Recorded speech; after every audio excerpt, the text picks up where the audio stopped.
कठोपनिषद के चौथे अध्याय में आपका स्वागत है। न सांपरायः प्रतिभाति बालम प्रमाद्यंतम वित्तमोहेन मूढ़म अयम लोको नास्ति पर इति माणी पुनः पुनर्वशमापद्यते में। इस प्रकार संपत्ति के मोह से मोहित निरंतर प्रमाद करने वाले अज्ञानी को परलोक नहीं सूझता। वह समझता है कि यह प्रत्यक्ष दिखने वाला लोक ही सत्य है, इसके सिवा दूसरा स्वर्ग नरक आदि लोक कुछ भी नहीं है। इस प्रकार मानने वाला अभिमानी मनुष्य बार बार मुझ यमराज के वश में आता है। सूत्र में प्रवेश के पहले थोड़ी प्रारंभिक बातें समझ लेनी जरूरी है। पहली बात,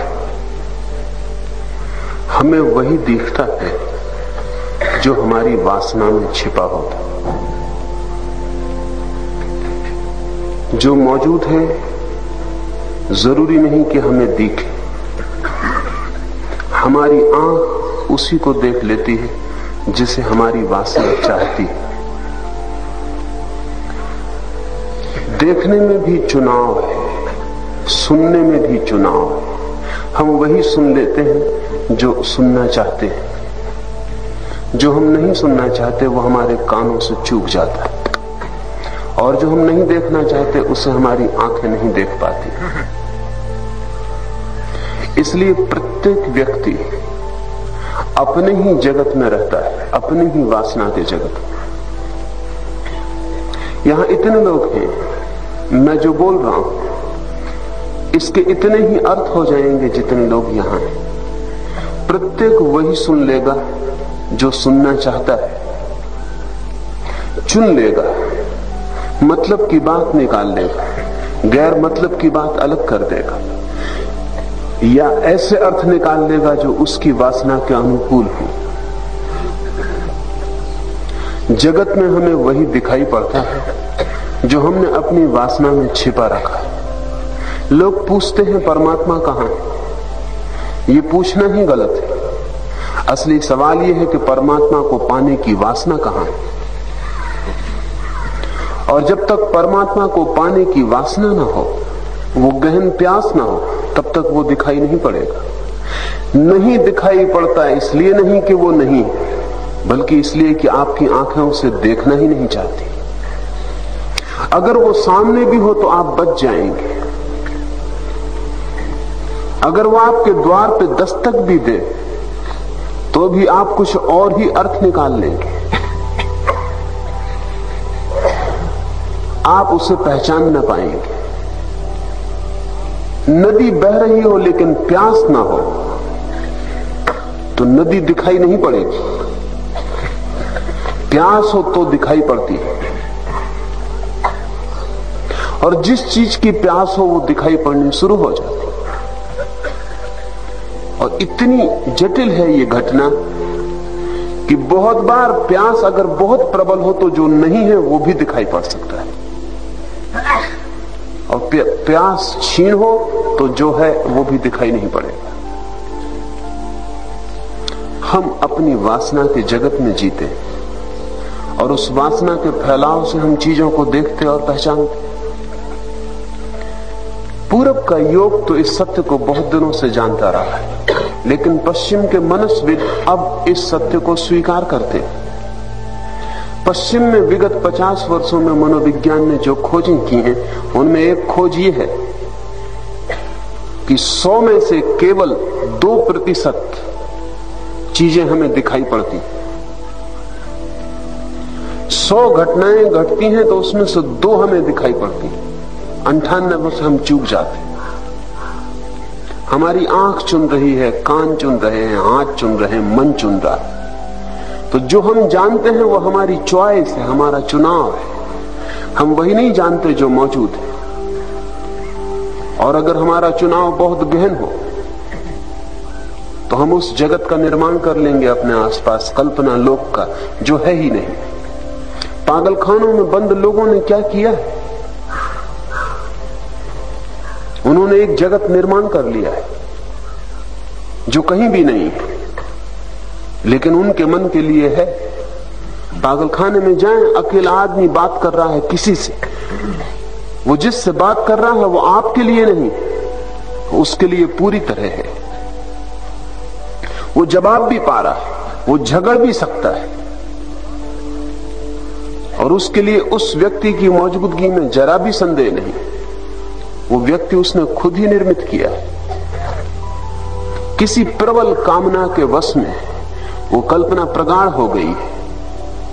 तो इस जगत में दो घटनाएं घट रही, लोग उन चीजों को देख रहे हैं जो नहीं, और उन चीजों को चूक रहे हैं जो हैं। ये पहली बात समझ लेनी जरूरी है कि अगर आपको परमात्मा दिखाई नहीं पड़ता तो इससे केवल एक बात ही पता चलती है कि उसकी प्यास आपके भीतर नहीं, अन्यथा परमात्मा के अतिरिक्त कुछ भी नहीं। और जिस दिन प्यास होगी उस दिन सब चीजें छीन पड़ जाएंगी और सभी चीजें पारदर्शी हो जाएंगी और उनके भीतर परमात्मा का ही दर्शन शुरू हो जाए। वृक्ष तब भी दिखाई पड़ेगा लेकिन बस परमात्मा का एक आकार। आकाश में बदलियां तब भी बहेंगी चलेंगी लेकिन बस परमात्मा का एक रूप। चारों तरफ व्यक्ति भी होंगे, पत्नी होगी, पति होगी, बच्चे होंगे, मित्र होंगे, लेकिन बस परमात्मा के अनेक छवियां, उसके प्रतिबिंब। वो प्रमुख हो जाए, वो केंद्र पर हो जाए और सभी उसकी छायाएं हो जाएंगी, सभी उसकी प्रतिलिपियां हो जाएंगी। वही दिखाई पड़ेगा, से सब गौण होता चला जाए। और ये इस घटना की सूचना के लिए ही शंकर जैसे ज्ञानियों ने जगत को माया कहा है। जिस दिन परमात्मा सत्य होता है उस दिन जगत माया हो जाए, लेकिन जब तक जगत सत्य है तब तक परमात्मा माया है। और जिनके लिए जगत बहुत सत्य है वे पूछते हैं परमात्मा कहां? उन्हें ख्याल भी नहीं आता कि उनके देखने का ढंग, उनके जीने का ढंग, उनकी आंखें, उनके विचार की पद्धति, मनोवैज्ञानिक जिसे गेस्टाल्ट कहते हैं, ये गेस्टाल्ट की धारणा थोड़ी समझ लेनी जैसी है। जर्मनी में एक मनोवैज्ञानिकों का स्कूल पैदा हुआ और गेस्टाल्ट साइकोलॉजी।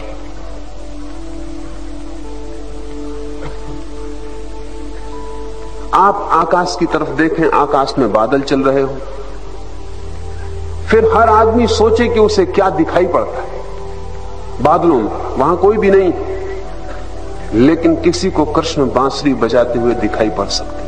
वो गेस्टाल्ट है, वो उस आदमी के भीतर छिपा है जो वो बादलों पे आरोपित कर रहा है।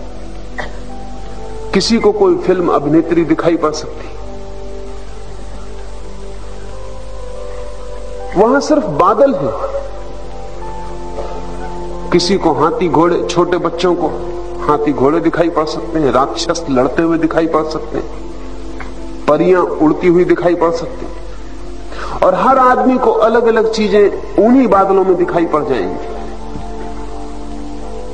हर आदमी अपने भीतर से प्रोजेक्ट कर रहा है, बादल तो पर्दे का काम कर रहे हैं और हर आदमी भीतर से अपनी कल्पना को आरोपित कर रहा है।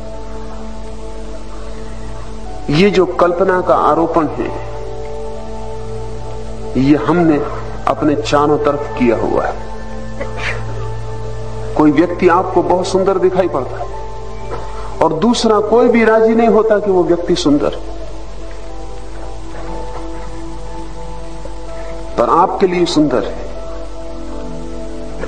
और कोई व्यक्ति आपको बहुत घृणित मालूम होता है लेकिन किसी के लिए बहुत प्यारा है। तो हम वस्तुओं के, तथ्यों के जगत में नहीं जीते, हम कल्पनाओं के जगत में जीते। और हम अपनी कल्पनाओं से अपने चारों तरफ एक संसार निर्मित कर लेते, वही संसार हमें घेरे रहता है। हम उसी के अनुसार चलते, उठते, बैठते, सोचते। ऐसे अलग अलग संसारों में घिरे हुए लोग पूछते हैं परमात्मा कहां, और उनके भीतर परमात्मा को पैदा करने का कोई भाव नहीं। ध्यान रहे, परमात्मा उस दिन होगा जिस दिन उसकी प्यास गहन होगी।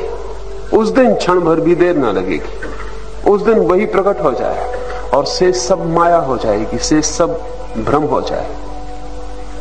हम वही देख लेते हैं जो हम देखने के लिए आतुर। तुम्हारी आतुरता परमात्मा का निर्माण करेगी। निर्माण कहना ठीक नहीं, आविष्कार। वो छिपा है, उसे खोज लेगी। परमात्मा आविष्कार है, वो मौजूद नहीं है कि तुम्हें मिल जाए। जब तक कि तुम उसे पाने को तैयार न हो जाओ, तब तक वो गैर मौजूद है। तब तक वो सुनाई नहीं पड़ेगा, तब तक वो दिखाई नहीं पड़ेगा, तब तक उसका कोई स्पर्श नहीं होगा। यद्यपि सभी स्पर्श उसी के, और सभी दर्शन उसी के, और सभी ध्वनियां उसी की, लेकिन ये पहचानने के लिए तुम्हारी गहन आतुरता और परम धैर्य अपेक्षित है। अब हम इस सूत्र में प्रवेश करें। यम ने कहा नचिकेता को, संपत्ति के मोह से निरंतर प्रमाद करने वाले अज्ञानी को परलोक नहीं सूझता, सूझ नहीं सकता। जिसको धन में अर्थ दिखाई पड़ रहा है, उसे आत्मा में कोई अर्थ दिखाई नहीं पड़ सकता। ये विपरीत अर्थ है। जिसको धन बहुत मूल्यवान मालूम पड़ता है, उसके लिए आत्मा मूल्यवान मालूम नहीं पड़ सकती। जिससे संसार यश की, अभिमान की, अहंकार की यात्रा बहुत मूल्यवान मालूम पड़ती, उसके लिए ध्यान व्यर्थ मालूम पड़ेगा। क्योंकि ध्यान की यात्रा बिल्कुल विपरीत है। वो गणित बिल्कुल दूसरा है। जहां अहंकार में दूसरों के ऊपर मुझे छा जाना है, वहां ध्यान में मुझे इस भांति मिट जाना है कि मेरे होने का भी पता ना चले।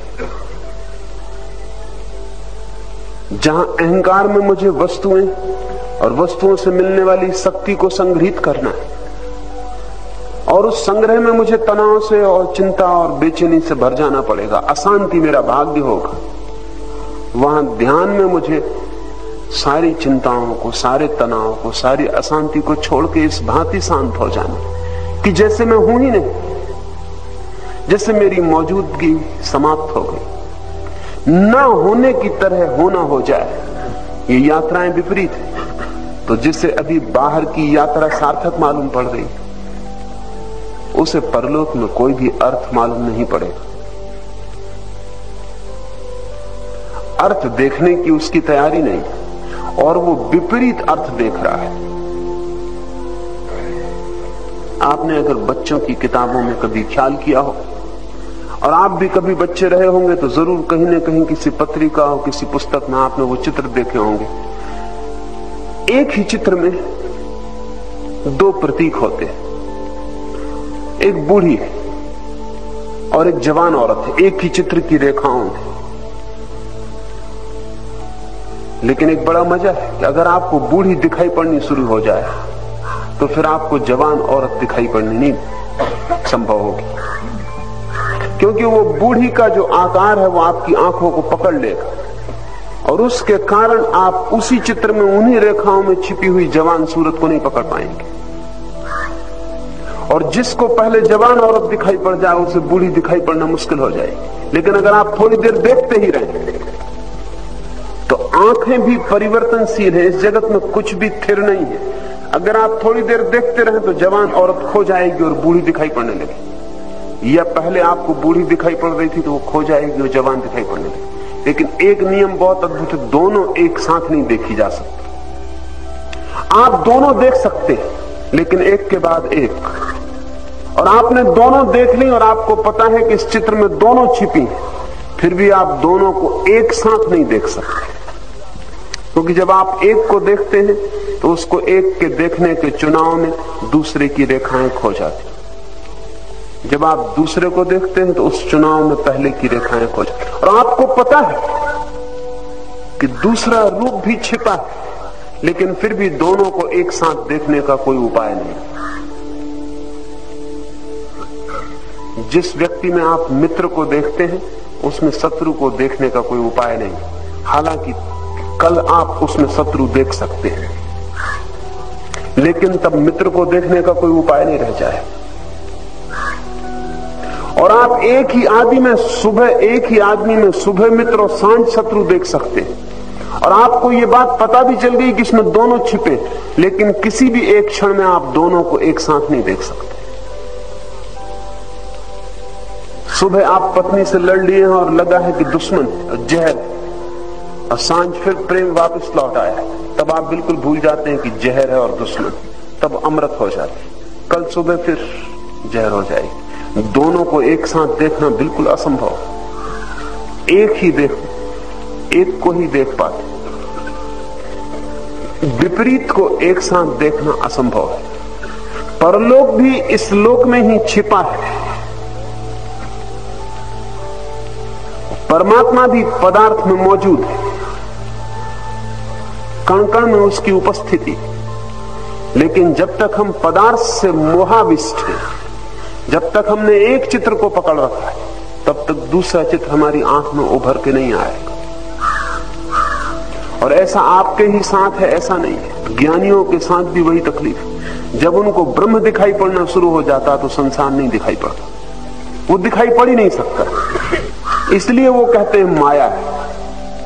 हमें भी दिक्कत होती है। शंकर जब कहते हैं कि संसार माया है तो हमें लगता है सिद्धांत की ही बात होगी, क्योंकि शंकर के पैर पर भी हम पत्थर पटक दें तो खून निकलता है। शंकर भी पैर खींच लेंगे, पत्थर गिर रहा होगा। शंकर को भी भूख लगती, प्यास लगती, पानी पीना पड़ता। परमात्मा पीने से काम नहीं चलता, भोजन करना पड़ता। परमात्मा के खाने से काम नहीं चलता। तो हमें दिक्कत होती देख के कि यह आदमी कहता सब झूठ है, तो फिर इस झूठ का उपयोग क्यों कर रहा है?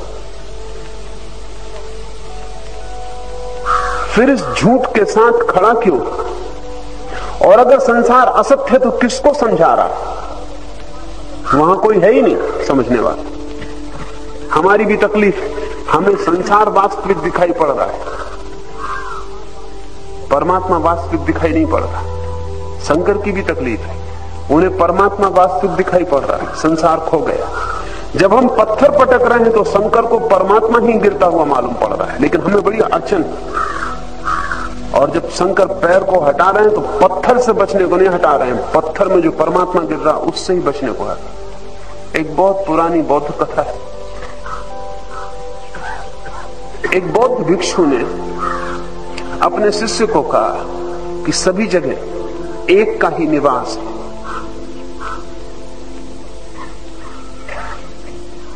उस युवक को बात जमी, तर्क से पकड़ में आई। गुरु प्रभावी था, सम्मोहित था युवक उससे। उसने उसकी बात मान ली। उसी दिन वो जा रहा था मार्ग से और एक हाथी पागल हो गया और महावत ने चिल्लाया कि हट जाओ। लेकिन उस युवक ने कहा कि जब एक ही है सब, तो पागल हाथी में भी वही ब्रह्म विराजमान है। वो नहीं हटा। हाथी पागल था, पागल हाथी को तत्व ज्ञान का कोई भी पता नहीं, पागल हाथी को दर्शन शास्त्र का कोई अध्ययन नहीं, और पागल हाथी को यह भी पता नहीं कि तुम किसी ज्ञानी के शिष्य हो। उसने उठाया उस आदमी को, सूंड में उठा के रास्ते के किनारे फेंक दिया। हड्डी पसली टूट गई। पिटा कुटा रोता हुआ वापस गुरु के पास आया और कहा कि ये तुमने क्या सिखाया मुझे? वो तुम्हारे ब्रह्म ने जरा भी मेरी चिंता न की। उसके गुरु ने कहा कि हाथी ब्रह्म पागल था, लेकिन वो महावत का ब्रह्म चिल्ला रहा था, उसको तुमने क्यों न सुना कि हट जाओ?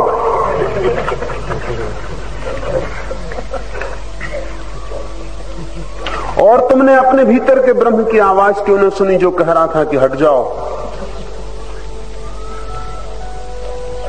हमें कठिन है, क्योंकि एक जगत जिनको दिखाई पड़ रहा है उन्हें दूसरे जगत की भाषा को समझना बड़ा कठिन है, और गलत समझने की संभावना हमेशा ज्यादा है। शंकर के लिए परमात्मा ही गिर रहा है पत्थर में और परमात्मा ही हट रहा है। चोट लग रही है तो भी परमात्मा को लग रही है, और जिससे लग रही है वो भी परमात्मा है। जैसे हमारे लिए सब पदार्थ है, पत्थर पदार्थ है और पैर भी पदार्थ है। पदार्थ पदार्थ को चोट पहुंचा रहा है, वैसे शंकर को दोनों परमात्मा, वहां पदार्थ खो गया है। परमात्मा परमात्मा को चोट पहुंचा रहा है। और अगर पदार्थ पदार्थ को चोट पहुंचा सकता है तो कोई कारण नहीं कि परमात्मा परमात्मा को चोट क्यों ना पहुंचा सके। सारी व्याख्या बदल गई। सब जगह जहां पदार्थ था वहां परमात्मा हो गया। पदार्थ का नाम खो गया और परमात्मा का नाम शेष रह गया। अज्ञानी की दिक्कत और ज्ञानी की दिक्कत में बहुत फर्क नहीं है। दिक्कत तो एक ही है। अज्ञानी की आंखें जकड़ी हुई हैं संसार से, उसे परलोक नहीं दिखाई पड़ता, परमात्मा दिखाई नहीं पड़ता। ज्ञानी की आंखें रुक जाती हैं परलोक पर, परमात्मा पर, उसे संसार दिखाई नहीं पड़ता। इसलिए संसारी कहता है कि परमात्मा असत्य है। नास्तिक की यही घोषणा है। नास्तिक परम संसारी है। वो ब्रह्मज्ञानी का ठीक विपरीत है। वो कह रहा परमात्मा असत्य है, माया है। ब्रह्मज्ञानी ठीक नास्तिक के विपरीत है। वो कह रहा संसार माया है, परमात्मा सत्य। और सत्य एक ही हो सकता है, क्योंकि एक ही दिखाई पड़ सकता है। ये यम ने नचिकेता को कहा कि संपत्ति के मोह से मोहित निरंतर प्रमाद करने वाले अज्ञानी को परलोक नहीं सूझता। वो समझता है कि प्रत्यक्ष दिखने वाला लोक ही सत्य है। इसके सिवा दूसरा स्वर्ग नरक आदि लोक कुछ भी नहीं। इस प्रकार मानने वाला अभिमानी मनुष्य बार बार मुझ यमराज के वश में आता है। ऐसा संसार से जो ग्रसित है वो मृत्यु के हाथों में बार बार पड़ता है। वो बार बार मरता है, बार बार जन्मता है, क्योंकि उसकी सारी पकड़ उस पर है जो दिखाई पड़ता है। शरीर दिखाई पड़ता है, आत्मा तो दिखाई नहीं पड़ती। और आत्मा कभी दिखाई पड़ नहीं सकती, क्योंकि आत्मा का अर्थ ही है देखने वाली। वो दिखाई पड़ने वाली नहीं है, वो सदा देखने वाली है। उसको दिखाई पड़ता है, लेकिन वो स्वयं दिखाई नहीं पड़ सकती। शरीर देखने वाला नहीं है, वो दिखाई पड़ता है। शरीर ऑब्जेक्ट है, वो वस्तु, पदार्थ, विषय। आत्मा बोध है, ज्ञान है, जागरूकता है, चैतन्य। दृष्टा को देखने का कोई उपाय नहीं, तो हमें शरीर दिखाई पड़ता है। और जो व्यक्ति मानता है कि जो दिखाई पड़ता है वही सत्य है, प्रत्यक्ष ही आंख के सामने जो है वही सत्य है, तो आंख के पीछे जो है वह असत्य हो गया। लेकिन आंख बीच में है, ध्यान रहे। आंख के बाहर संसार है और आंख के भीतर परमात्मा है। लेकिन जो कहता है प्रत्यक्ष, प्रत्यक्ष शब्द का अर्थ है आंख के सामने। जिसका भरोसा आंख के सामने जो है उस पर, उसे आंख के पीछे जो छिपा है वो दिखाई पड़ना बंद हो जाए। और ऐसा आदमी सब चीजों पर भरोसा कर लेगा, अपने पर ही भरोसा नहीं कर पाएगा। विज्ञान इसी भूल में पड़ा है कि जो भी दिखाई पड़ता है वो सत्य है, लेकिन जो नहीं दिखाई पड़ता, जो भीतर छिपा है, जिसको सब दिखाई पड़ता है वो असत्य है। बड़ा मजा है। विज्ञान की पूरी निष्पत्ति यह है कि विज्ञान सत्य और वैज्ञानिक असत्य। वो जो वैज्ञानिक है वो असत्य है। यह आश्चर्यजनक है। हम आइंस्टीन जो कहते हैं उसको मानते हैं, वो जो प्रयोग करते हैं उसको मानते हैं। आइंस्टीन टेबल पर रख के जो जो जांच पड़ताल कर लेता है उसको मानता, लेकिन जो जांच पड़ताल कर रहा है, वो जो भीतर से बैठ के सारी खोज कर रहा है, उससे धीरे धीरे संबंध विच्छिन्न हो जाता, आंखें बाहर जकड़ जाती, फिक्स्ड हो जाती। फिक्सेशन की बीमारी है, रुक जाती, आदत उनकी बाहर देखने की हो जाती, और फिर आंख बंद करना भूल जाते, भीतर भी कुछ था। यम ने नचिकेता को कहा कि जो व्यक्ति पदार्थ को, प्रत्यक्ष को सब कुछ मानता है, वो जो अप्रत्यक्ष है, छिपा है, गूढ़ है, सूक्ष्म है, जो है लेकिन दिखाई नहीं पड़ता, क्योंकि वो स्वयं देखने वाला है, इसलिए दिखाई पड़ने का कोई उपाय नहीं।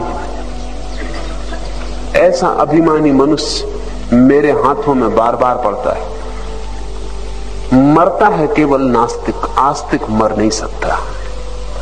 ये सुन के थोड़ी हैरानी होगी, क्योंकि हम आस्तिक को भी मरते देखते, उसके भी लाश को मरघट ले जाते, लेकिन आस्तिक मर नहीं सकता, क्योंकि आस्तिक उसको जानता है जो देखने वाला है, उसकी कोई मृत्यु नहीं। आस्तिक का सिर्फ शरीर मरता है, नास्तिक पूरा का पूरा मरता हुआ अनुभव करता है। मर तो वो भी नहीं सकता, लेकिन उसे लगता है शरीर ही सब कुछ। तो जब शरीर मिटता है तो वो सोचता है मैं मिटा। मृत्यु सिर्फ नास्तिक की। और अगर आपको मृत्यु का डर लगता हो तो आप समझना कि आप नास्तिक हैं। आप क्या कहते हैं इससे पता नहीं चलता। आप कितना ही चिल्ला के कहें कि मैं आस्तिक हूं, इससे कुछ नहीं होता। आप कितना ही कहें मेरा आत्मा में भरोसा है, श्रद्धा है परमात्मा में, इससे कुछ भी नहीं होता। आप मंदिरों मस्जिदों में पूजा और प्रार्थना करें, इससे कुछ भी नहीं होता। मौत अगर डराती है तो आप नास्तिक हैं। वो ठीक ठीक पकड़ वहां है। आस्तिक मौत से नहीं डरेगा, डर का सवाल ही नहीं, क्योंकि मौत है ही नहीं। रामकृष्ण मरते थे, पत्नी रोने लगी तो रामकृष्ण ने कहा कि रोना बंद कर। मौत निश्चित थी। चिकित्सकों ने कहा कि कैंसर है और बचने का कोई उपाय नहीं, और उन दिनों तो कैंसर की कोई चिकित्सा भी न थी। तो रामकृष्ण ने कहा तू रो मत।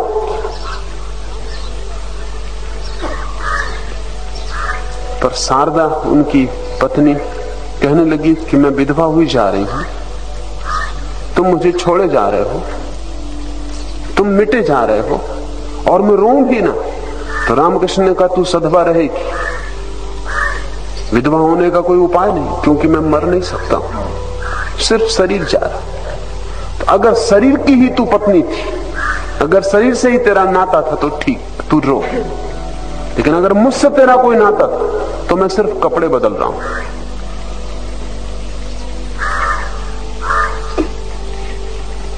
और भारत में शायद कोई दूसरी स्त्री पति के मरने के बाद सधवा नहीं रही, शारदा रही।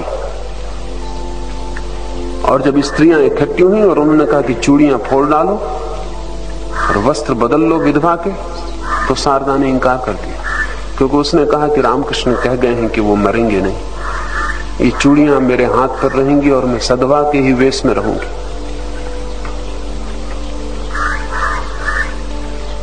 रामकृष्ण ने कहा कि मैं केवल वस्त्र बदल रहा हूं। आस्तिक के लिए मौत वस्त्र का परिवर्तन है। एक पुराने घर से जो जराजीर्ण हो गया, एक नए घर में यात्रा है। पुराने कपड़ों को उतार कर नए कपड़ों का पहन लेना है, या सारे कपड़ों को उतार कर बिना कपड़ों के रह जाना है। लेकिन जो नास्तिक है वो तो मृत्यु की पकड़ में बार बार आएगा, मृत्यु के कारण नहीं, अपने ही कारण। आप मृत्यु से नहीं डर रहे हैं, अपनी ही नासमझी के कारण मृत्यु से डर रहे हैं। तो यम बड़ी महत्वपूर्ण बात कह रहा है। वो कह रहा है कि मेरी पकड़ में केवल नास्तिक ही आ पाते, आस्तिक मेरी पकड़ से छूट जाता है। उसे पकड़ने का कोई उपाय नहीं, क्योंकि आस्तिक की श्रद्धा उसमें है जो मरता ही नहीं, और नास्तिक की श्रद्धा उसमें है जो मरता है।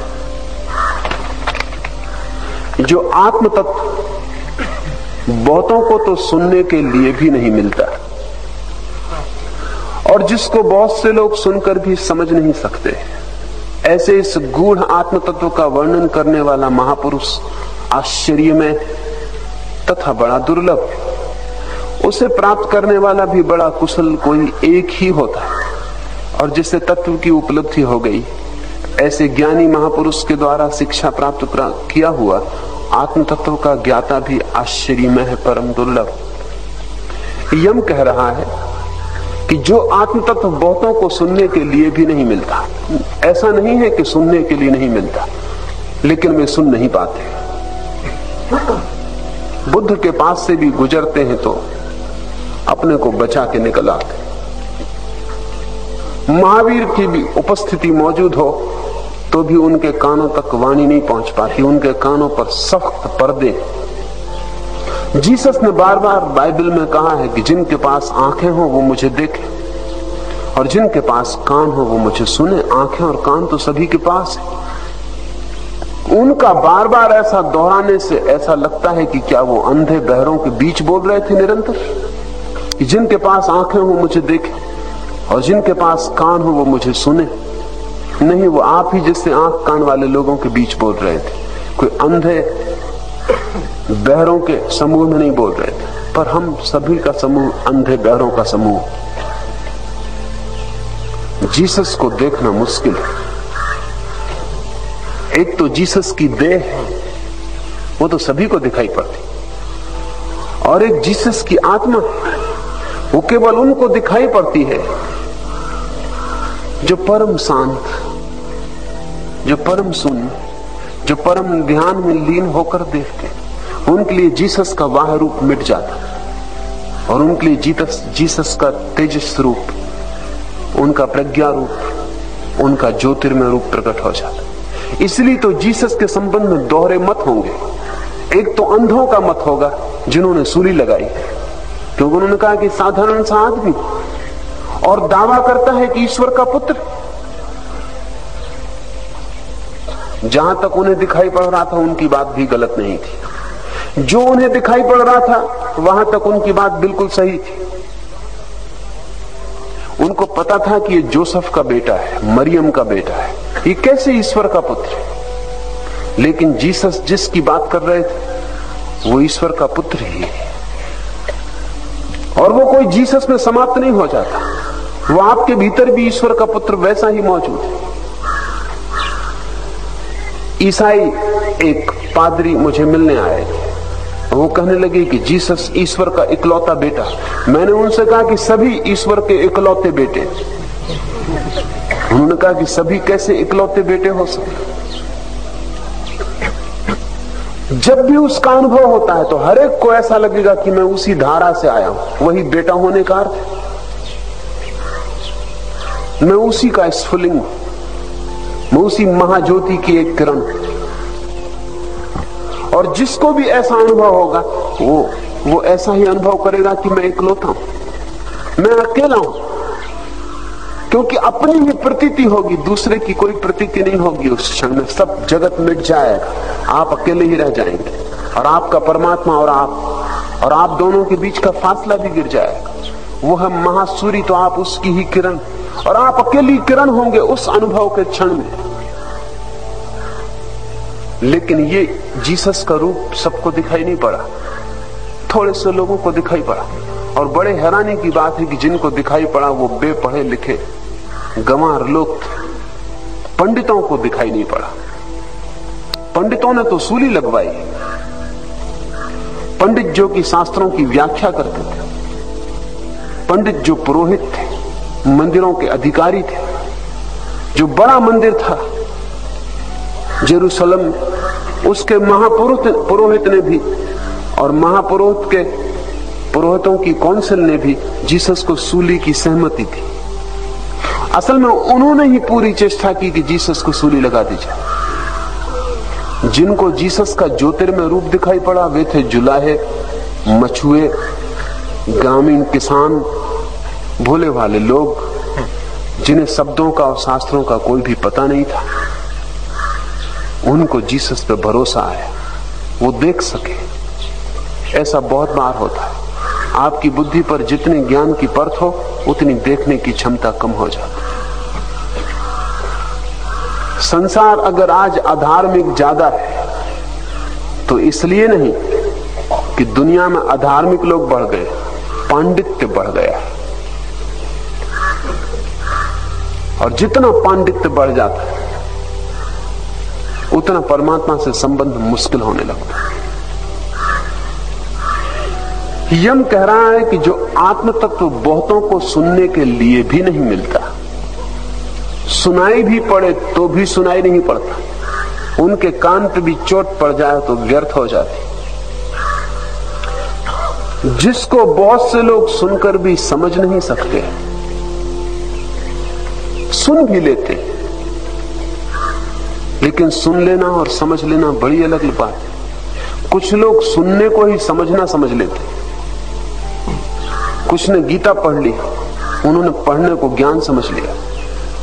उन्होंने गीता कंठस्थ भी कर ली हो तो भी कोई फर्क नहीं पड़ता। समझ बड़ी और बात है। समझ का अर्थ है अनुभव, समझ का अर्थ है प्रतीति। जो सुना है उसकी प्रतीति भी हो जाए। जैसे आपने सुना कि गुलाब के फूल में सुगंध, सुन लिया, कंठस्थ कर लिया। और कोई भी पूछे तो आपको, नींद में भी उठा के पूछे तो आप कह सकते हैं गुलाब के फूल में सुगंध, लेकिन कभी वो सुगंध आपके नासापुटों को ना छुई, कभी वो सुगंध आपके हृदय में प्रवेश ना की, कभी उस सुगंध ने आपकी श्वास को सुवासित ना किया, कभी उस सुगंध का कोई अनुभव ना हुआ। तो ये शब्द कि गुलाब के फूल में सुगंध ज्ञान तो बन जाएंगे, समझ नहीं बन पाएंगे। नॉलेज और अंडरस्टैंडिंग, ज्ञान और समझ, समझ बड़ी और बात है। समझ का अर्थ है कि जो सुना उसे अपने अनुभव से पहचान भी लिया, उसे जी लिया, वो हमारी प्रतीति हो गई, हमारा अनुभव हो गया, हमारी अनुभूति बन गई। ज्ञान छीना जा सकता है, ज्ञान खंडित किया जा सकता है, ज्ञान के विपरीत तर्क दिए जा सकते हैं। समझ को छीनने का कोई उपाय नहीं। समझ को कोई तर्क खंडित नहीं करता। समझ सब तर्कों के पार उठ जाती। आपने आंख को छू के देखा और पाया कि हाथ जल जाता। दुनिया के कितने ही पंडित आपको समझाएं कि आंख ठंडी है और तर्क दे, आप कहेंगे कि तर्क रखो संभाल के, क्योंकि मैंने आंख को छू के देखा, हाथ जल जाते। आपको आपके अनुभव से कोई भी डिगा नहीं सकता, आपके ज्ञान से तो कोई भी डिगा सकता है। ज्ञान की कोई जड़ें नहीं होती। जंगलों में पीले रंग की अमर बेल फैल जाती, ज्ञान वैसे ही है, उसमें कोई जड़ें नहीं होती। वो दूसरे वृक्षों के सहारे और दूसरे वृक्षों का शोषण करने लगती। उसके अपने कोई प्राण नहीं होते, भूमि से उसका कोई संबंध नहीं होता। तो जिसको हम पांडित्य कहते हैं वो अमर बेल की तरह है, उसकी कोई जड़ें नहीं, जीवन की भूमि में उसका कोई विस्तार नहीं, अनुभव में उसका कोई प्रवेश नहीं। समझ वैसे है जैसे वृक्ष की जड़ें जमीन में गहरे पहुंच गई और जमीन के गहरे में छिपे हुए जल स्रोतों को उन्होंने खोज लिया है और वृक्ष अपने तई जी रहा है, दूसरे के आधार पर नहीं। पंडित सदा दूसरे के आधार पर जीता है। वो कहता है गीता में ऐसा लिखा है इसलिए सच, वो कहता है कुरान में ऐसा लिखा है इसलिए सच, वो कहता है मोहम्मद ने कहा है इसलिए सच, लेकिन उसके पास अपनी कोई संपदा नहीं। ज्ञानी कहता है मैंने जाना है इसलिए सच, और अगर मेरे जानने के विपरीत कुरान, बाइबल, गीता और वेद जाते हो तो वे ही गलत होंगे। मेरे जानने के गलत होने का कोई उपाय नहीं। मेरा अपना निजी अनुभव सारे शास्त्रों से श्रेष्ठ है। इसलिए परम वेद तो भीतर छिपा है, बाहर के वेद पर तो वे ही भरोसा करते हैं जिनको भीतर के वेद का कोई अनुभव नहीं, कोई पता नहीं। परम गुरु भीतर छिपा है, बाहर के गुरु पर भरोसा तो तभी तक है जब तक उस परम गुरु के साथ सानिध्य नहीं बना, सत्संग नहीं बना। बहुत से हैं जो सुनकर भी समझ नहीं पाते। ऐसे इस गूढ़ तत्व का वर्णन करने वाला महापुरुष आश्चर्य में है तथा बड़ा दुर्लभ है। यम की ये बात समझ में ना आएगी, क्योंकि गुरुओं की कोई कमी नहीं है, समझाने वालों का कोई अभाव नहीं। सच तो यह है कि शिष्य कम पढ़ते, गुरु ज्यादा है, इसलिए तो गुरुओं में इतना उपद्रव चलता है, एक दूसरे के शिष्य को खींचातान की कोशिश चलती। और एक गुरु के पास पहुंच जाएं तो वो कहता आप कहीं और मत जाएं, भूल के नहीं तो भटक जाओ। क्योंकि शिष्य इतने कम है कि बड़ा द्वंद्व है और बड़ी प्रतियोगिता है। जैसे बाजार में ग्राहक कम हो और दुकानें ज्यादा हो तो हर दुकानदार दूसरे दुकानदार के खिलाफ हो जाए। सब चीजों की कमी हो गई, शिष्यों की बड़ी कमी। गुरु काफी संख्या में। सच तो यह है कि शिष्य कोई बनना ही नहीं चाहता। असल में शिष्य बनने की झंझट में कोई नहीं पड़ता, सीधा गुरु बन जाता।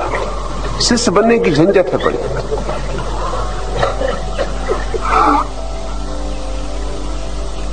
क्योंकि शिष्य बनने का अर्थ है मिटना, अपने को खोना, समर्पित करना, निवेदित करना, अपने को पहुंचना और मिटा देना। तभी तो कोई सीखने में समर्थ हो पाता है। गुरु बनने में बड़ा मजा है, मिटने का कोई सवाल नहीं, बल्कि दूसरों को मिटाने का मजा है। गुरु अपने अहंकार को बचा सकता है और शिष्यों का समर्पण उसके अहंकार में बढ़ती बन सकता है। जितने जितने शिष्य बढ़ते चले जाएं तो गुरु अपने शिष्यों की संख्या याद रखते हैं कि कितने उनके शिष्य, कितने लाख तक संख्या पहुंच गई। हर आता हुआ शिष्य भोजन है अहंकार के। तो गुरु तो सभी बनना चाहते, शिष्य कोई भी नहीं बनना चाहता। लेकिन जो परम शिष्यत्व से नहीं गुजरा उसके गुरु बनने का कोई उपाय नहीं, वो धोखा है। जिसने अपने को मिटाया नहीं, दूसरों को मिटाने में वो सहायता नहीं पहुंचा सकता, वो हत्या कर सकता है, समर्पण नहीं करवा सकता। वो दूसरों को तोड़ सकता है, शून्य नहीं कर सकता।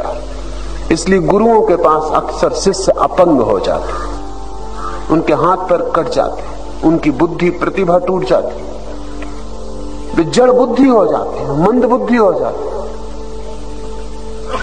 मूढ़ता गहन हो जाती, लेकिन कोई परम प्रकाश की तरफ खुलाव नहीं होता। समर्पण पंग हो जाने का नाम नहीं, पंगु हो जाने का नाम नहीं, लकवा लग जाए इसका नाम समर्पण नहीं। लेकिन जिस गुरु का अहंकार शेष हो वो यही कर सकता है। गुरु का अर्थ ही है कि जो अब नहीं है उसके ही सानिध्य में आपका भी नहीं होना हो सकता है, अन्यथा नहीं हो सकता। यम ठीक ही कहते हैं। यम कहते हैं कि बहुत दुर्लभ है वो व्यक्ति जो समझा सके उस सत्य को। दुर्लभ दो कारणों से। एक तो ऐसा व्यक्ति खोजना बहुत मुश्किल है जो मिट गया, और अगर ऐसा व्यक्ति मिल भी जाए तो ऐसे 100 व्यक्तियों में जो मिट गए हो एक ही समर्थ होता है समझाने में कि क्या हुआ। ज्ञानी प्रबुद्ध पुरुष बहुत होते हैं, बहुत अज्ञानियों की संख्या की तुलना में नहीं, बहुत कम होते हैं उस अर्थ में। तो करोड़ में कभी एक व्यक्ति प्रबुद्ध हो पाता है, बुद्धत्व को उपलब्ध होता है, और सैकड़ों बुद्धत्व को उपलब्ध व्यक्तियों में कभी कोई एक व्यक्ति गुरु हो पाता। सभी बुद्ध गुरु नहीं होते। जैनों ने इसका व्याख्या बड़ी व्यवस्था से की। सभी केवल ज्ञानी तीर्थंकर नहीं होते। तीर्थंकर वो है जो गुरु है। केवल ज्ञान पा लेना एक बात है, लेकिन उसे दूसरे को समझा देना और भी कठिन बात है, क्योंकि शब्दों की पकड़ में नहीं आता सत्य। और जो जाना है भीतर उसे दूसरे को जनाना, उसे दूसरे को समझाना, उसे दूसरे को भी उसकी प्रतिभिज्ञा करा देनी बड़ी कुशलता की बात है। तो जिन्होंने जन्मों जन्मों गुरु होने का संस्कार संग्रहित किया, जैनों की भाषा में जिन्होंने तीर्थंकर बंध, जिन्होंने तीर्थंकर होने का बंध किया, जन्मों जन्मों में संस्कार किया है, समझाने की कला जिन्होंने सीखी, जब वे समझ पाते हैं भीतर के सत्य को, तो उनमें से कोई एक दुर्लभ व्यक्ति उसे प्रकट कर पाता है।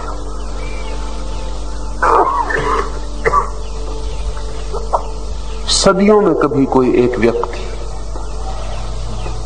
उस भीतर के अनुभव को शब्द दे पाता है, रूप दे पाता है, आकार दे पाता है।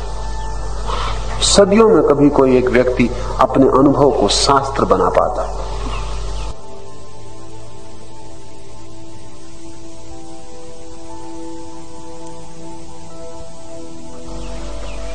कठिन तो है। सुबह का सूरज उगा हो, पहले तो उसको देखना ही कठिन, क्योंकि कोई अपनी फैक्ट्री जा रहा, कोई अपने दफ्तर जा रहा, कोई अपने बच्चों को स्कूल छोड़ने जा रहा। सुबह के सूरज को एक तो देखना ही कठिन, और ऐसा भी नहीं कि आंख में पड़ जाए तो आपने देख लिया, क्योंकि अगर आपका मन कहीं और है तो सूरज दिख भी जाए उगता हुआ, तो भी सूरज के उगने का जो सौंदर्य है वो आपके भीतर नहीं खिल पाता। आप देखते न देखते हुए से गुजर जाते। कभी हजारों में कोई एक आदमी रुकता और सूरज के उगने के सौंदर्य को देखता। कभी हजारों में एक आदमी के भीतर सूरज के उगने के साथ कोई चीज उगती है और सूरज के उस उगते सौंदर्य का अनुभव करती। ऐसे हजारों आदमी सूरज के उगने का अनुभव करें तो उनमें से कोई एक ही उस चित्र का निर्माण कर पाएगा। कोई एक ही चित्रकार होगा या कोई एक कवि होगा जो सूरज के उगने के सौंदर्य को शब्दों में बांध दे। लेकिन सूरज का सौंदर्य तो बहुत पार्थिव, परमात्मा का सौंदर्य तो बहुत अपार्थिव। उसका तो कोई चित्र बन नहीं सकता, उसका तो कोई कविता भी निर्मित नहीं हो सकती। उसको तो आकार कैसे दिया जाए। निराकार की जब अनुभूति होती है तो कभी लाखों अनुभव सिद्ध व्यक्तियों में कोई एक व्यक्ति गुरु हो पाता है। तो गुरुओं की इतनी बड़ी भीड़ इसलिए चल पाती है। चलने का कारण सदगुरु तो सदियों में कभी एक होता है। ये बड़े मजे की बात है।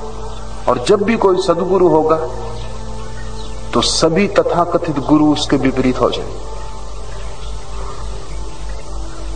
जीसस पैदा होगा तो सभी गुरु विपरीत हो जाएंगे। महावीर पैदा होंगे, सभी गुरु विपरीत हो जाएंगे। बुद्ध पैदा होंगे, सभी गुरु विपरीत हो जाएंगे। बुद्ध के समय के सभी गुरु बुद्ध के विपरीत होंगे,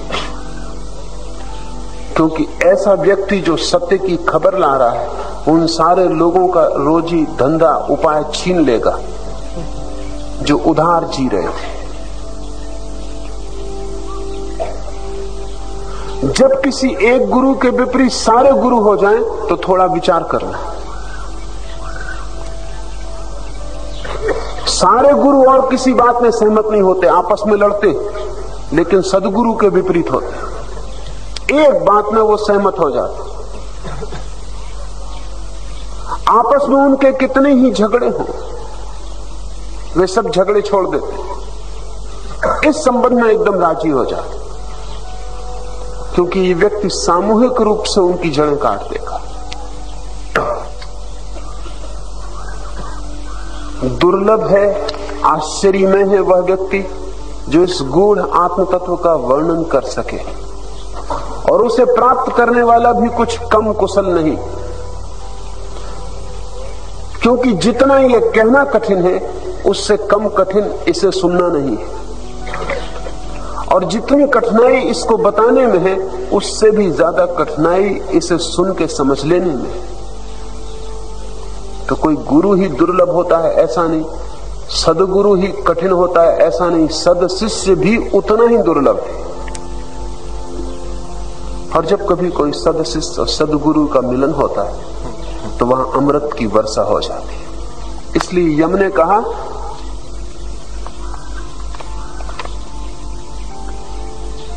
कि सचमुच ही हे नचिकेता, हम चाहते हैं कि तुम्हारे जैसे पूछने वाले हमें मिला करें। ये घड़ी नचिकेता के लिए ही परम आनंद की थी ऐसा नहीं, ये घड़ी यम के लिए भी, गुरु के लिए भी परम आनंद की थी। बुद्ध को जब कोई सारिपुत्र मिलता, या महावीर को जब कोई गौतम मिलता, या जीसस को जब कोई पीटर और जॉन मिलता है, तो एक अमृत की वर्षा हो जाती।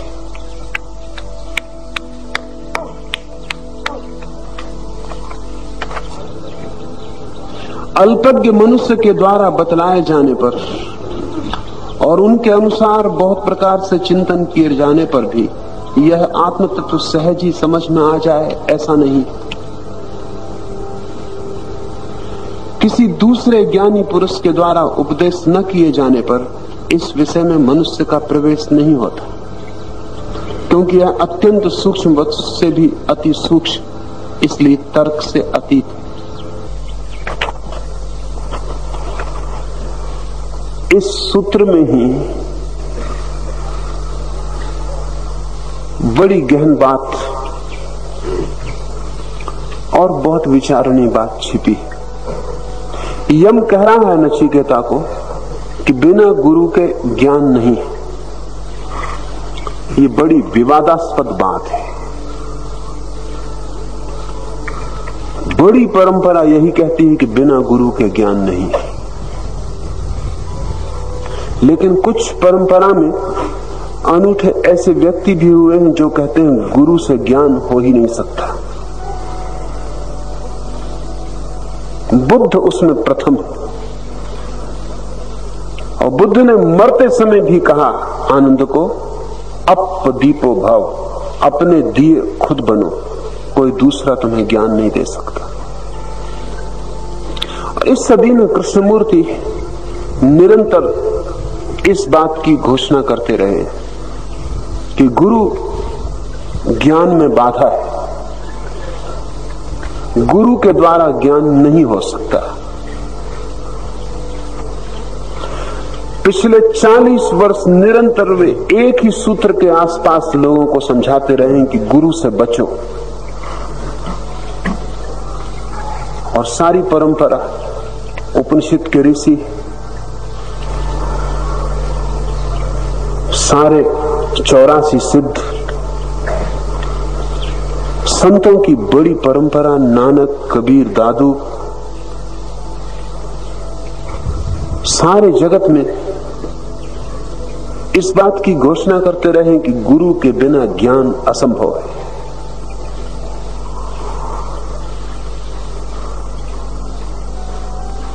और बड़ी मजे की बात यह है कि दोनों सही है,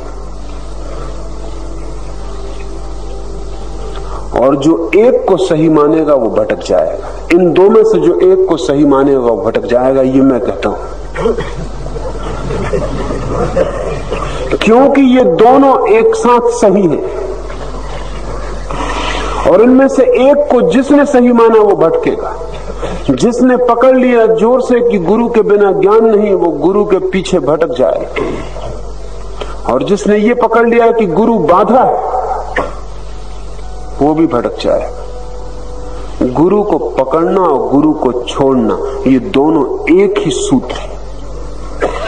एक क्षण है जब गुरु को पकड़ना होता है, उसके बिना कोई शुरुआत नहीं होती, और एक क्षण है जब गुरु को छोड़ना होता है, क्योंकि फिर उसके साथ कोई यात्रा नहीं होती।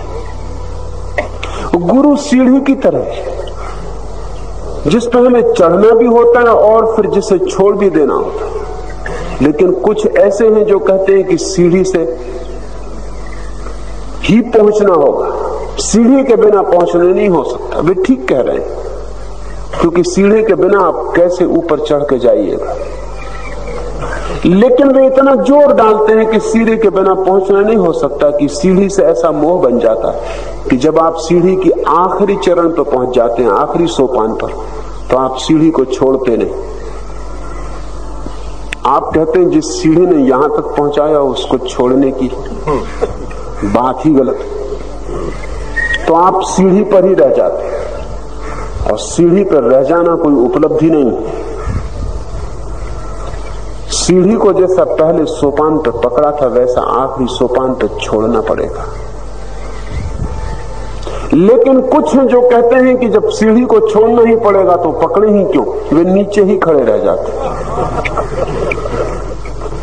सीढ़ी पकड़नी भी पड़ती है और छोड़नी भी पड़ती है। गुरु के पास भी आना होता है और गुरु से दूर भी हटना होता है। और सद्गुरु वही है जो उसी समय तक पास रखे जब तक सीढ़ी पर यात्रा है, और इसके पहले कि सीढ़ी को पकड़ने का मोह बनने लगे, सीढ़ी को तोड़ दे, हटा दे बीच के सेतु को। बुद्ध ने आनंद को कहा था कि तू अपना दिया बन।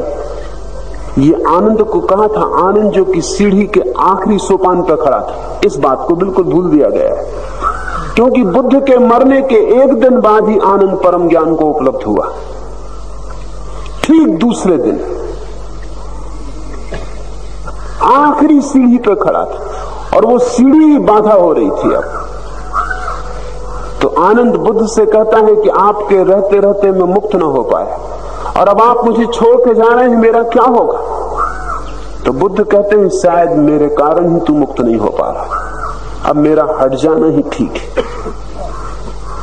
वो दूसरे दिन ही मुक्त हो गए। महावीर के परम शिष्य गौतम के साथ भी ऐसा ही घटा। महावीर के जीते जी गौतम ज्ञान को उपलब्ध नहीं हुए, क्योंकि गुरु को एक तो पकड़ना मुश्किल और पकड़ के छोड़ना और भी मुश्किल। पकड़ना ही मुश्किल पहले तो, क्योंकि पकड़ने का मतलब अहंकार का त्याग, बड़ा कठिन, पीड़ादायी। अहंकार हजार उपाय खोजता है गुरु से बचने के। कृष्णमूर्ति के पास सुनने वालों में अधिक संख्या ऐसे अहंकारियों की है जो गुरु से बचने के लिए कोई रैशनलाइजेशन, कोई तर्क चाहते थे। उनको कृष्णमूर्ति से बड़ी तृप्ति मिली।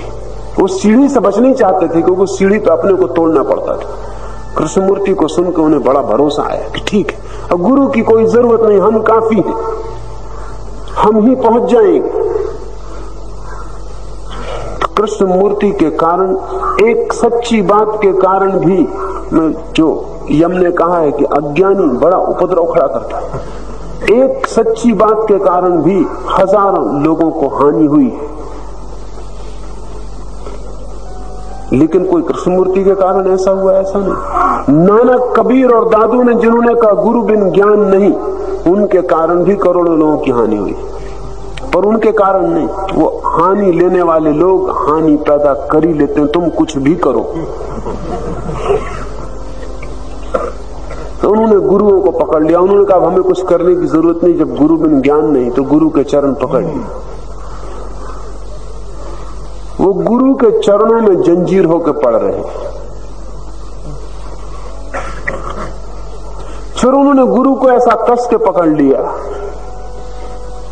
कि जैसे गुरु ही अंत है। गुरु अंत नहीं, सिर्फ मार्ग, सिर्फ इशारा। जैसे मैं अपनी उंगली दिखाऊं चांद की तरफ कि वो रहा चांद और आप मेरी उंगली पकड़ना, उंगली चांद नहीं, और जो उंगली को पकड़ लिया वो चांद तक कभी भी नहीं पहुंच पाया। वो इस उंगली को पकड़ने में उलझा रहेगा। उंगली तो भूल जाओ, इशारा तो हट जाने दो, चांद पर आंख चली जाए, इतना उंगली का काम था। इसके बाद उंगली बीच में ना आए तो लोग गुरु को पकड़ के अटके हुए। मेरे पास एक मित्र कई वर्षों से आते थे, वो मेहर बाबा के परम भक्त थे। कोई 30 साल से मेहर बाबा को उन्होंने सब समर्पण किया हुआ, बस उसके बाद उन्होंने फिर कुछ नहीं किया। वो मुझसे कहते कि कुछ करने का सवाल ही नहीं, अब जब बाबा की इच्छा होगी, जो उनकी मर्जी। ये बात तो बड़ी अच्छी,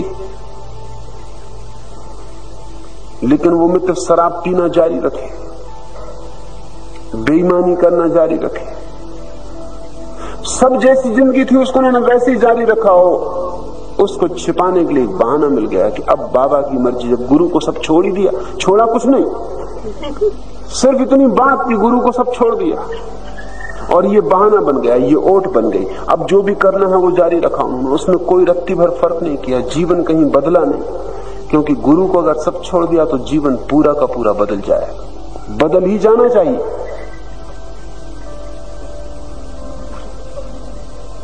जीवन तो वैसा ही रहा जैसा तब था जब अहंकार के साथ जुड़े थे, उसमें रत्ती भर फर्क ना पड़ा, तो अहंकार तो गया नहीं। निरअहंकारी ने कभी शराब पी नहीं सकता, क्योंकि अहंकार को भुलाने के लिए ही शराब पीनी पड़ती। निरअहंकारी के पास भुलाने को कुछ नहीं बचता, तो शराब का क्या सवाल। निरअहंकारी ने कभी क्रोध नहीं किया है, क्योंकि अहंकार को चोट लगती तो ही क्रोध होता। तो मैं उन मित्र को कहता कि तुम क्रोध भी करते हो, शराब भी पीते हो, चोरी, बेईमानी, धोखा सब करते हो, जैसे तुम थे वैसे ही हो। वो कहते सब गुरु को छोड़ दिया, अब जो उनकी मर्जी। तो गुरु को छोड़ने वाले लोग भी हैं, गुरु से बचने वाले लोग भी हैं, लेकिन मैं आपसे कहता हूं गुरु को पकड़ना भी और छोड़ना भी स्मरण रखना। एक रास्ते के प्राथमिक चरण पर गुरु बहुत बड़ा सहारा है, और अंतिम घड़ी में बड़ी बाधा है। पहले चरण पर बड़ा अनिवार्य है, वही यम कह रहा है। दूसरे ज्ञानी पुरुष के द्वारा उपदेश न किए जाने पर इस विषय में मनुष्य का प्रवेश नहीं होता, इसे ध्यान रखना। वो भी नहीं कह रहा है कि इससे ज्यादा प्रवेश नहीं होता। इनिशिएशन दूसरे ज्ञानी पुरुष के बिना नहीं होता, लेकिन अंत हमेशा स्वयं अकेले में होता है, किसी के साथ नहीं होता। प्राथमिक चरण पर जो पहला धक्का है, जो पहली स्फुरना है, एक बुझे दिए के पास जले हुए दिए का आना है, और एक लपक, एक लौकी लपक और बुझे दिए का जल जाना। फिर पहले दिए की जिससे दीक्षा हुई कोई जरूरत नहीं, अब दिया अपनी ताकत से जलेगा। दिया जल उठा, अब अपनी रोशनी चलेगी, अब अपनी यात्रा शुरू हो गई। जब तक शिष्य का दिया नहीं जल जाता तब तक गुरु जरूरी है, और जैसे ही दिया जल जाता है वैसे ही गुरु बिल्कुल गैर जरूरी है। इसे हम ऐसा समझें कि कोई भी व्यक्ति अपने को जन्म नहीं दे सकता, उसके लिए मां जरूरी है, लेकिन कोई भी व्यक्ति सदा गर्भ में नहीं रह सकता। कि एक आदमी तय कर ले कि अब जब मां ने ही जन्म दिया तो गर्भ में ही रहेंगे, तो फिर मां भी मरेगी और वो खुद भी मरेगा। लेकिन 9 महीने तक इनिशिएशन है, 9 महीने तक दीक्षा चल रही, 9 महीने तक मां के दिए से बेटे का दिया जल रहा है, 9 महीने तक मां की श्वास बेटे की श्वास बन रही, 9 महीने तक मां का खून बेटे का खून बन रहा है। 9 महीने तक बेटा अलग नहीं है, वो मां की ही धड़कन है। लेकिन जैसे ही वो तैयार हो जाएगा, उसका दिया जलने के योग्य हो जाएगा, तेल जुट जाएगा, बाती आ जाएगी, जैसे ही पक्का हो जाएगा कि यंत्र पूरा हो गया और अब बेटा खुद अपनी फेफड़े से सांस ले सकता है, वैसे ही बेटे को गर्भ के बाहर आ जाना होगा। लेकिन मां भी बेटे को गर्भ में ही रखना चाहती, ना समझी के कारण, और बेटा भी गर्भ में रहना चाहता, इसलिए प्रसव में इतनी पीड़ा होती। नहीं तो प्रसव में पीड़ा नहीं होनी चाहिए, प्रसव में पीड़ा का कोई भी कारण नहीं। वैज्ञानिक कहते हैं कि प्रसव की घटना इतने आनंद की घटना हो सकती है जितनी पीड़ा की, इतने ही आनंद की। अब फ्रांस में कुछ प्रयोग हुए हैं काफी बड़ी मात्रा में, जिनसे सिद्ध होता है कि दुख तो प्रसव से बिल्कुल जा सकता है, तरकीब बड़ी आसान है। मां को राजी होना चाहिए कि बच्चा बाहर जाए। वो उसे रोकती, सिकोड़ती, वो अपने पूरे यंत्र को खींचती। उस खींचने और प्रकृति के धक्के में कि बेटे को बाहर तो जाना पड़ेगा, और बेटा भी रुकना चाहता है, क्योंकि गर्भ बड़ा शांतिदायी, मोक्ष जैसा है। कोई चिंता नहीं, कोई काम नहीं, कोई कर्तव्य नहीं, कोई जिम्मेवारी नहीं, कोई पीड़ा, कोई दुख, कोई असुविधा नहीं। इतना विज्ञान विकसित हुआ फिर भी गर्भ जैसा कंफर्टेबल, सुविधापूर्ण हम कोई स्थान बना नहीं पाए। गर्भ में बेटा ठीक वैसा ही जैसा विष्णु क्षीर सागर में होंगे, उससे जरा भी फर्क नहीं है। और ऐसे भी गर्भ में जिस जल में बेटा होता है उसमें उतना ही नमक होता है जितना सागर के पानी। ठीक सागर का पानी ही होता है गर्भ में, उसी अनुपात के केमिकल्स होते हैं उसमें। वैज्ञानिक कहते हैं चूंकि आदमी पहला जन्म मछली की तरह हुआ, इसलिए अब भी जब वो पहला जन्म लेता है तो उसे मछली की ही पूरी व्यवस्था चाहिए। इसलिए गर्भ में पूरा सागर का वातावरण होता है। इसलिए स्त्रियां मिट्टी खाने लगती हैं, नमक खाने लगती, नमक की कमी पड़ जाती शरीर में, सारा नमक गर्भ खींच लेता है। क्योंकि गर्भ में ठीक सागर के जल की स्थिति होनी चाहिए, उसमें तैरता है बच्चा, वो क्षीर सागर में ही है। लेकिन 9 महीने के बीच वो तैयार हो जाए, उससे जल्दी भी अगर बाहर निकल आए तो भी खतरनाक है, क्योंकि अधूरा होगा और आधा मरा हुआ जिएगा। असमय में पैदा हो जाए तो भी घातक। वो ठीक 9 महीने पूरे करे। बच्चा भी भीतर रहना चाहता है। इसलिए मनोवैज्ञानिक कहते हैं कि बच्चा जब पैदा होता है तो जीवन का सबसे बड़ा दुख, उसको वो ट्रामा कहते हैं, वो घटित होता है। क्योंकि बच्चे को इतना बड़ा शॉक लगता है कि जिंदगी इतनी सुखद थी और वहां से एकदम दुख में पैदा आ जाता। खुद सांस लेना पहला काम उसका होता है, जो कि काफी कष्टपूर्ण है। जिसने कभी सांस न ली हो उसे पहली सांस लेना, और जिंदगी में अधूरा अलग छूट जाता है, असहाय। तो बच्चा भी भीतर रुकना चाहता है और मां भी भीतर रोकना चाहती है, और पूरी प्रकृति बाहर ठेलती, इसलिए दुख होता है, इसलिए पीड़ा होती, प्रसव की पीड़ा होती। सम्मोहन करने वाले वैज्ञानिकों ने अनेक हजारों स्त्रियों को सम्मोहित करके ये समझाया कि प्रसव में कोई पीड़ा नहीं है, ये बड़ा आनंद का कृत्य है, लेकिन तुम बच्चे को जाने दो, छोड़ो, रिलैक्स, विश्राम की अवस्था में बच्चे को बाहर जाने दो, उसे रोको मत, सिकोड़ो मत, अपने को खोलो और बच्चा जाए तो पीड़ा नहीं हुई। फ्रांस में एक अलग विधि विकसित हो गई और लाखों स्त्रियां बिना पीड़ा के बच्चों को जन्म दे रही, कोई पीड़ा नहीं। और अभी नई जो खोज है वो ये है कि ये तो पहला कदम है। जब ठीक से ये कदम आगे बढ़ जाएगा तो स्त्री को बच्चा पैदा करने में जैसे आनंद का अनुभव हो सकता है वैसा उसे किसी चीज में कभी भी नहीं हो सकता, क्योंकि इतना बड़े सृजन की घटना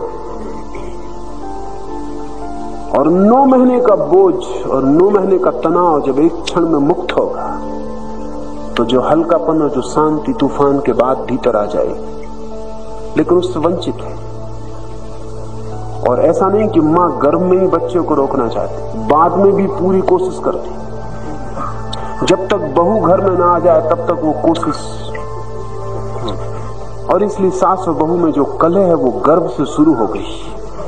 ये बहू लड़के को पूरा स्वतंत्र करने की कोशिश कर रही, गर्भ से जो घटना शुरू हुई थी प्रसव में, ये बहू उसको पूरा कर रही है, ये उसको मां से पूरी तरह मुक्त कर रही है और मां की तरफ से सारा ध्यान अपने पर केंद्रित कर ले। इसलिए सास और बहू में दुश्मनी को कम करना मुश्किल है, वो गर्भ से ही उपद्रव शुरू होगा।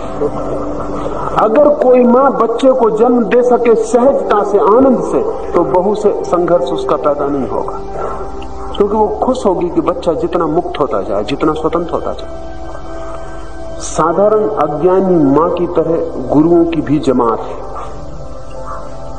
वो ठीक गुरु नहीं जो शिष्य को रोक लेना चाहते, वो साधारण माताओं की तरह है। तो शिष्य का जाना दुखपूर्ण होता है, उनको भी और शिष्य को भी, और वो सब तरह के कष्ट खड़े करते हैं, सब तरह के भय प्रलोभन खड़े करते हैं। सच उनको कोई ज्ञान नहीं हुआ। अगर ज्ञान हो तो गुरु का ये पहला काम है कि जैसे ही गर्भ के दिन पूरे हो जाएं और जैसे ही बच्चा राजी हो जाए, शिष्य राजी हो जाए अपनी यात्रा पर, तो वो बुद्ध की तरह कह दे, अब दीपो भव, तू अपना दिया अब हो जा, अब तू जा अपनी यात्रा पर, अब तू मुझे छोड़ दे, मुझे भूल जा, अब जैसे मैं था ही नहीं। ठीक मां और ठीक गुरु गर्भ के बाद व्यक्ति को पूरी तरह स्वतंत्र करने की कोशिश में लग जाएंगे। गुरु के गर्भ में जाना जरूरी है। शिष्य होने का अर्थ है गुरु के गर्भ में प्रवेश। ये कोई शरीर में प्रवेश नहीं, लेकिन गुरु की चेतना के दायरे में प्रवेश है। और जब ये गर्भ पूरा हो जाए तो इस गर्भ के बाहर जाने का साहस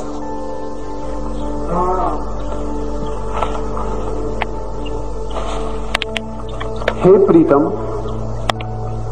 जिसको तुमने पाया है यह बुद्धि तर्क से नहीं मिल सकती। यह तो दूसरे के द्वारा कही हुई ही आत्मज्ञान में निमित्त होती है। सचमुच ही तुम धैर्य वाले हो, उत्तम धैर्य वाले हो।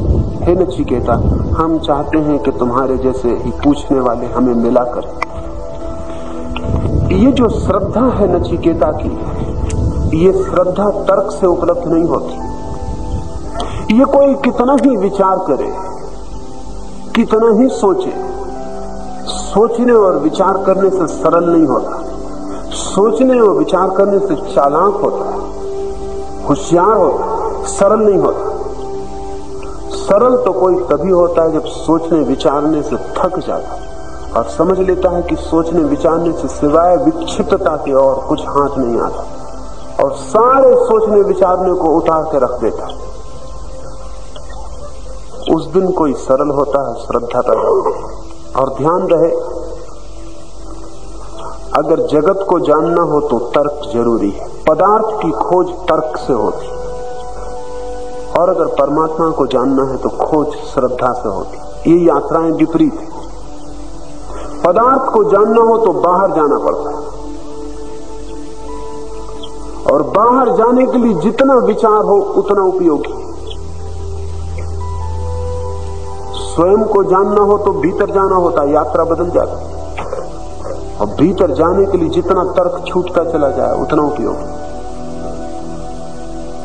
भीतर तो सरलता ले जाएगी, बाहर जटिलता ले जाएगी।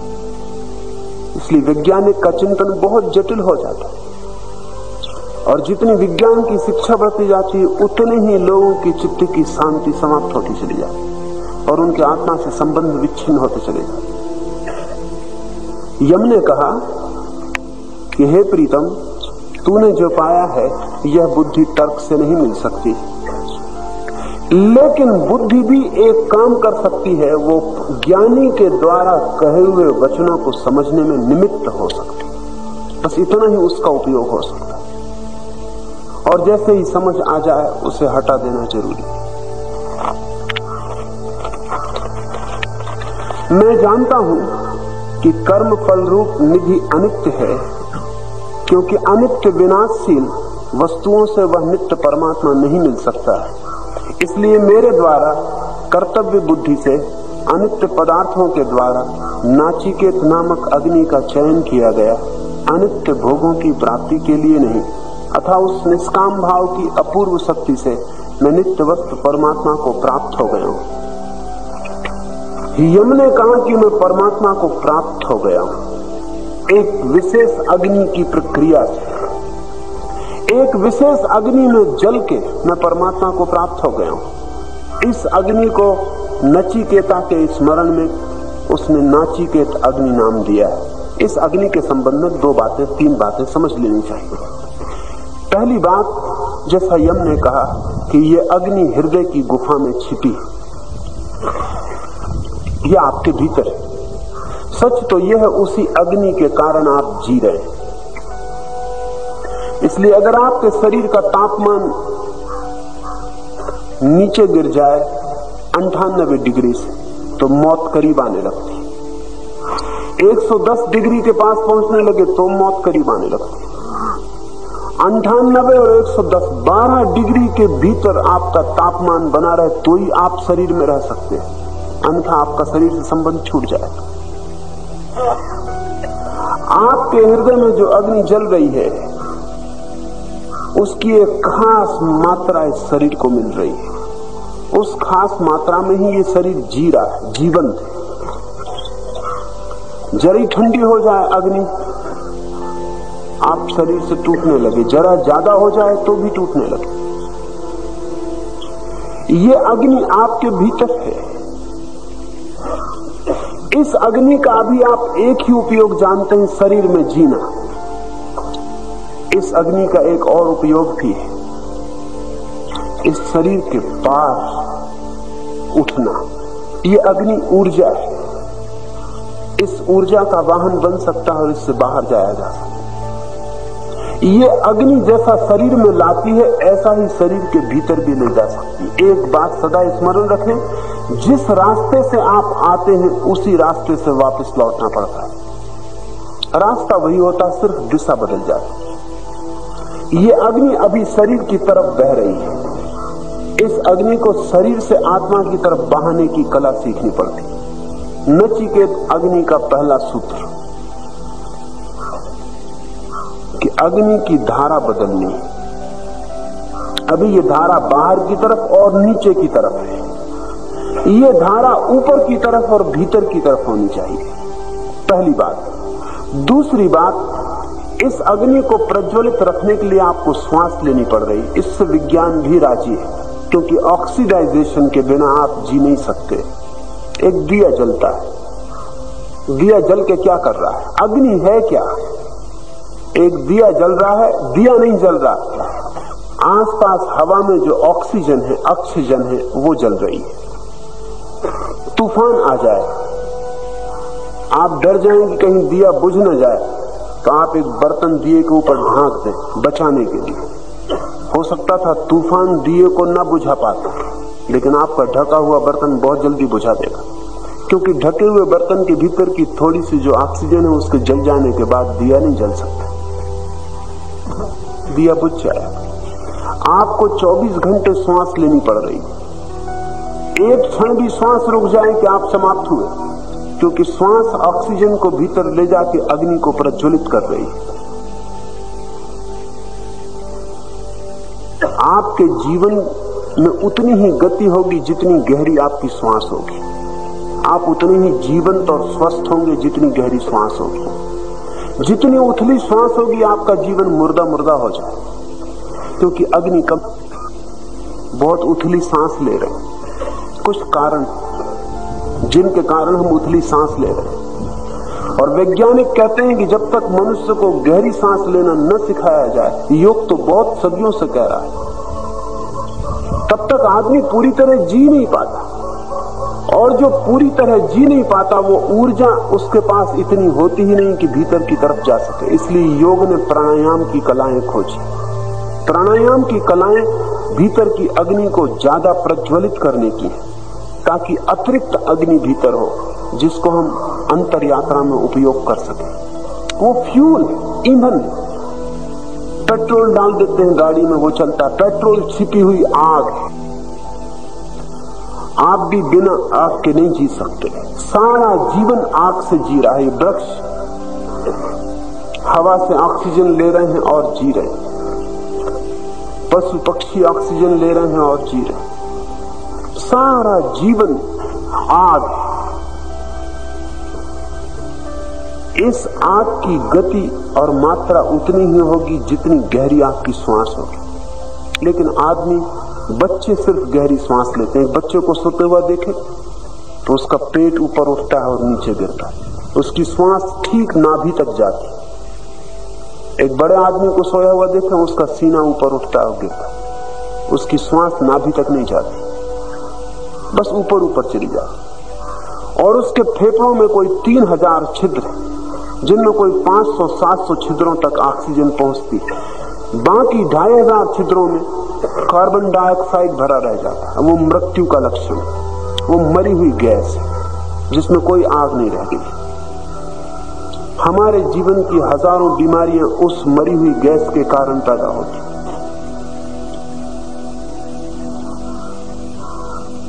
गहरी श्वास अग्नि को प्रज्वलित करती। तो दूसरा सूत्र समझ लें, नाचिकेत अग्नि को प्रज्वलित करना हो तो जितनी गहरी श्वास हो उतना उपयोगी, उतने आप भबक कर जिएंगे। इसलिए हम ध्यान के इस पहले प्रयोग में 10 मिनट तक गहरी से गहरी सांस की कोशिश करते हैं। इस कोशिश में आपकी अग्नि प्रज्वलित हो उठती। इस प्रज्वलित अग्नि को फिर भीतर ले जाया जा सकता है, नहीं तो आपके पास शक्ति ही नहीं होती जो आप भीतर जा सके। तीसरी बात, ये जो अग्नि है भीतर, ये साधारणतः बाहर की तरफ बह रही, शरीर की तरफ बह रही। इसे भीतर की तरफ मोड़ना, इसको भीतर की तरफ मोड़ने में 2 बाधाएं हैं। एक तो आपने जो जो दमित किया है, सप्रेस किया है, वो पत्थरों की तरह बीच में पड़ा है, उसकी वजह से धारा पीछे नहीं जा सकती। वो पत्थर हटने जरूरी है, वो बीच की बाधाएं हटनी जरूरी है, अन्यथा उनसे टकरा के फिर बाहर आ जाए। इसलिए दूसरा चरण है ध्यान का, जिसमें आपको अपने मन के समस्त दबे वेग बाहर फेंक देने, पूरे निसंकोच भाव से, सारी बुद्धिमता छोड़कर सब जो दबा हुआ है बाहर फेंक देना। रोए नहीं जिंदगी से, कितनी बार रोने को दबा लिया, वो पत्थर की तरह पड़ा हुआ है, वो हटता नहीं। और जब तक आप रो न लेंगे भरपूर, तब तक वो बाधा हटेगी। जिंदगी हो गई खिलखिला के हंसे नहीं, क्योंकि सभ्यता खिलखिला के हंसने नहीं देती। जब आप पूरा खिलखिला के हंस लेंगे, अचानक पाएंगे कि भीतर कोई अड़चन थी, वो टूट के बिखर गई। नाचे नहीं, कूदे नहीं, क्योंकि बचपन से ही हम बच्चों को कह रहे हैं शांत बैठो, उसकी वजह से इतनी अशांति है दुनिया में। बच्चा अगर बचपन से ही नाच ले, कूद ले, आनंदित हो, इतनी अशांति ना हो। लेकिन बच्चे को हम कह रहे हैं बैठो शांत, वो बैठ तो गया लेकिन भीतर अशांति चल गई, क्योंकि बच्चा अभी सजीव है। मरने पे लोग शांत बैठते हैं, वो अभी जिंदा, अभी जिंदगी आई, अभी जिंदगी नाचना चाहती, कूदना चाहती, हरणों की तरह उछलना चाहती। उसको हमने कह दिया शांत बैठो, वो बैठा है शांत, लेकिन भीतर ऊर्जा कंपित हो रही। वो कंपित ऊर्जा रुक जाएगी, जड़ हो जाएगी, उसके पत्थर बन जाएंगे। वो पड़ी है मार्ग में। आप जब तक फिर से अपने बचपन को नहीं पा लेते, जिस दिन आपके बाप ने आपको कहा था शांत बैठो, उस दिन आपको वापस लौटना पड़ेगा और उस पत्थर को तोड़ना पड़ेगा। उस पत्थर के टूटते ही आपका बचपन फिर से लौट आएगा, ऊर्जा सघन होगी, तेज होगी। इसलिए दूसरा चरण है वो बाधाएं हटाने के लिए, और तीसरा चरण है चोट मारने के लिए, ताकि ऊर्जा भीतर की तरफ और ऊपर की तरफ बहने लगे। ध्यान रहे, पानी नीचे की तरफ बहता है, वो स्वभाव है। पानी को ऊपर ले जाना हो तो पंप करना पड़ता है, उसे धक्के देने पड़ते हैं ऊपर की तरफ, तब वो ऊपर की तरफ जाता है। आपकी ऊर्जा भी सहज नीचे की तरफ बह रही है। ये हुंकार, ये हु की आवाज, ये सिर्फ आवाज नहीं है। जब आप हु कहते हैं तो आपकी नाभि के नीचे जोर से चोट पड़ती। वो जगह वही है जहां से काम ऊर्जा पैदा होती, जहां से ऊर्जा नीचे की तरफ बहती। इस हु की चोट बाधाओं के हट जाने पर, अग्नि के जल जाने पर, ऊर्जा को कुंडलनी के मार्ग से, आपकी रीढ़ के मार्ग से ऊपर की तरफ गतिमान कर देती। जितने जोर से ये चोट होगी, उतनी ही ऊर्जा, आग आपकी नाभि से उठकर, आपके काम केंद्र से उठकर एक सर्प की तरह फन फैलाकर रीढ़ से उठनी ऊपर शुरू हो जाएगी। उसको ही योग ने कुंडलनी कहा। और जिस दिन ये ऊर्जा आपके अंतिम चक्र सहस्त्रार में पहुंचती तो जीवन का कमल खिल जाता। नचिकेत अग्नि के ये सूत्र।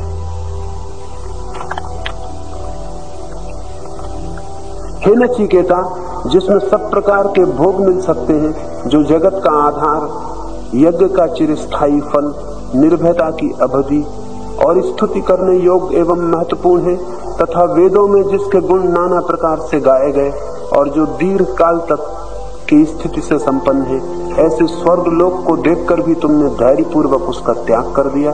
इसलिए मैं समझता हूं कि तुम बुद्धिमान हो। जो योग माया के पर्दे में छिपा हुआ सर्वव्यापी, सबके हृदय रूप गुहा में स्थित, संसार रूप गहन वन में रहने वाला सनातन है, ऐसे उस कठिनता से देखे जाने वाले परमात्मा देव को शुद्ध बुद्धि युक्त साधक अध्यात्म योग की प्राप्ति के द्वारा समझकर हर्ष और शोक को त्याग कर देता है। मनुष्य इस धर्म में उपदेश को सुनकर भली भांति ग्रहण करके और उस पर विवेक पूर्वक विचार करके इस सूक्ष्म आत्म तत्व को जानकर अनुभव कर लेता है, तब वह आनंद स्वरूप को पाकर आनंद में ही मग्न हो जाता है। तुम नचिकेता के लिए मैं परम धाम का द्वार खुला हुआ मानता हूं। जहां श्रद्धा है, जहां धैर्य है, जहां समझ पूर्वक अनुभव करने की तैयारी है, वहां यम कहता है, नचिकेता तेरे लिए मैं परम धाम का द्वार खुला हुआ मानता हूं। वो द्वार आपके लिए भी खुला हो सकता है। उस द्वार के बंद होने में आपके अतिरिक्त और कोई जिम्मेवार नहीं।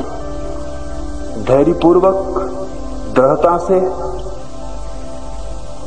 वैराग्य भाव से ऊर्जा को भीतर की तरफ ले जाने की चेष्टा करनी। वो द्वार शायद खुला ही हुआ है, आप उस द्वार की तरफ बढ़े नहीं कि मंदिर में प्रवेश हो जाता है। अब सुबह के ध्यान के लिए तैयार हो जाए। Now get ready for the morning meditation.